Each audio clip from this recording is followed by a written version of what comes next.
بسم اللہ الرحمن الرحیم۔ بسم اللہ الرحمن الرحیم۔ السلام علیکم ورحمۃ اللہ وبرکاتہ۔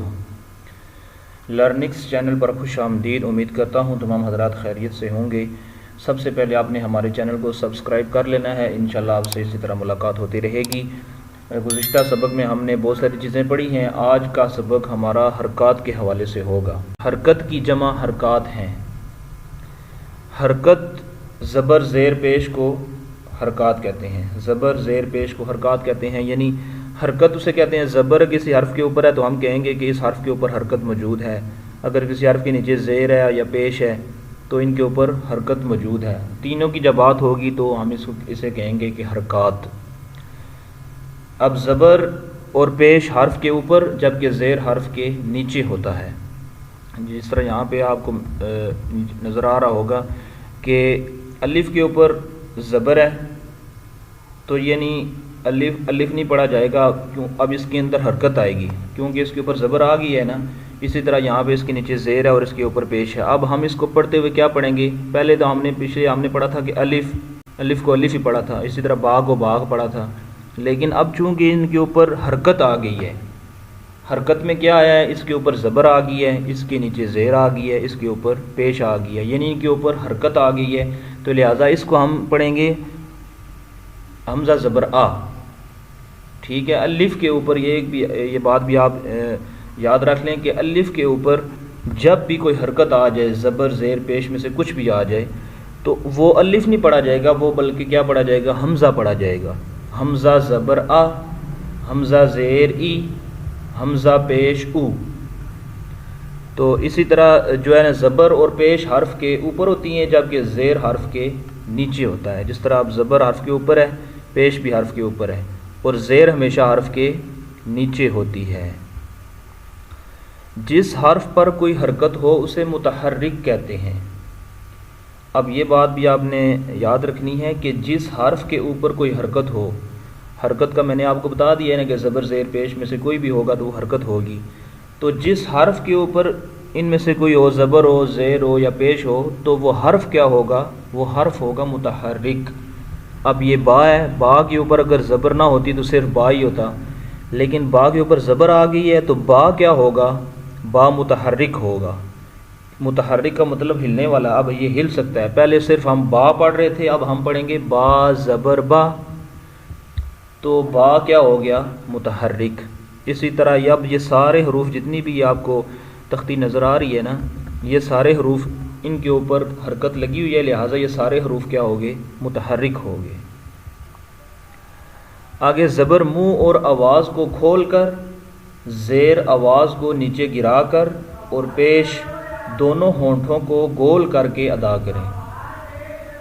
زبر جو ہوتی ہے وہ منہ اور آواز کو کھول کر ادا کرتے ہیں۔ جس طرح ہم پڑھیں گے با زبر با، تو آپ اگر غور کریں تو با زبر با، آپ کا آخر میں با جب آپ کہیں گے تو آپ کا منہ بھی کھلا رہے گا اور آواز اوپر کی طرف جا رہی ہے، بنسبت جب آپ یہ کہیں گے کہ با زیر بی با آواز منہ کھلا ہوا ہے اور آواز اوپر کی طرف جا رہی ہے، منہ اور آواز کھول کر۔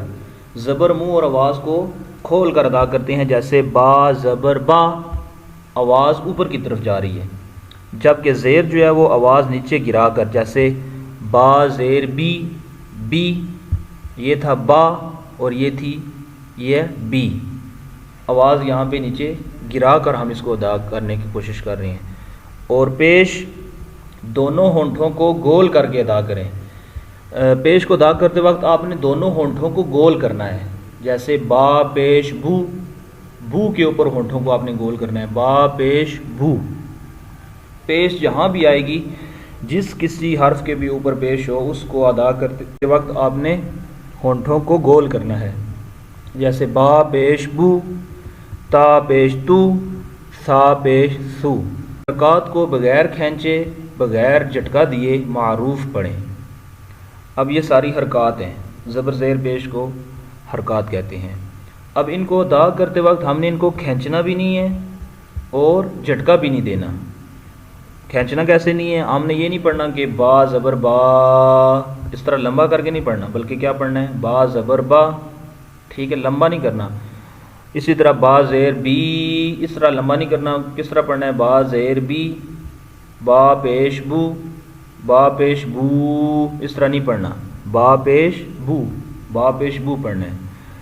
اور جھٹکا بھی نہیں دینا. جھٹکا کیسے نہیں دینا؟ جیسے اس طرح بھی نہیں کرنا کہ با زبر با، با زیر بی، اس طرح بھی نہیں پڑھنا ہم نے.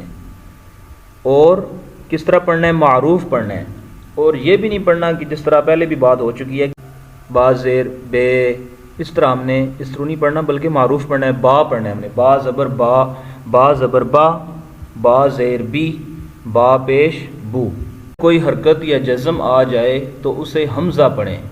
جس طرح پہلے بھی میں نے ابھی آپ کو بتایا ہے کہ الف کے اوپر جب حرکت یا جزم آ جائے، جزم آپ آگے پڑھیں گے، حرکت آ جائے یا جزم آ جائے تو اسے ہم کیا پڑھیں گے؟ حمزہ پڑھیں گے. اب یہاں پہ الف کے اوپر، ویسے تو الف پڑھا جاتا ہے. الف تب الف پڑھا جاتا ہے جب وہ خالی ہوتا ہے، اس کے اوپر کچھ بھی نہیں ہوتا.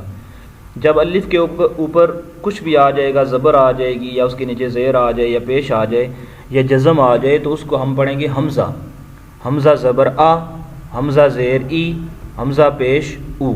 را پر زبر یا پیش ہو تو را کو پر، اور را کے نیچے زیر ہو تو را کو باریک پڑھیں.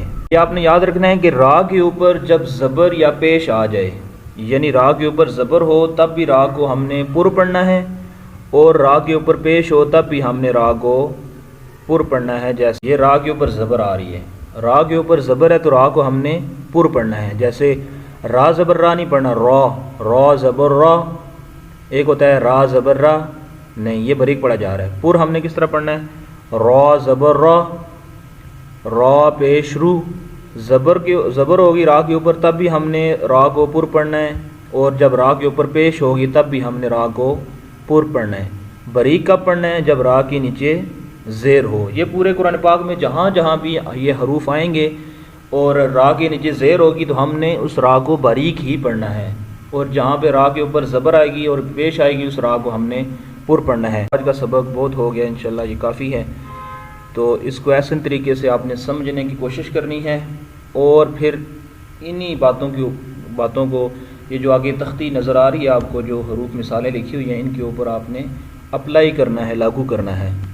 جو کچھ بھی پڑھا سنا اس پر اللہ پاک ہمیں عمل کرنے کی توفیق عطا فرمائے، اور قرآن پاک کو احسن طریقے سے سمجھنے کی اور پڑھنے کی ہمت اور توفیق عطا فرمائے.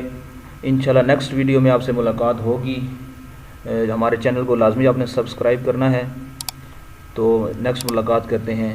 وآخر دعوانا ان الحمد للہ رب العالمین. السلام علیکم ورحمۃ اللہ وبرکاتہ.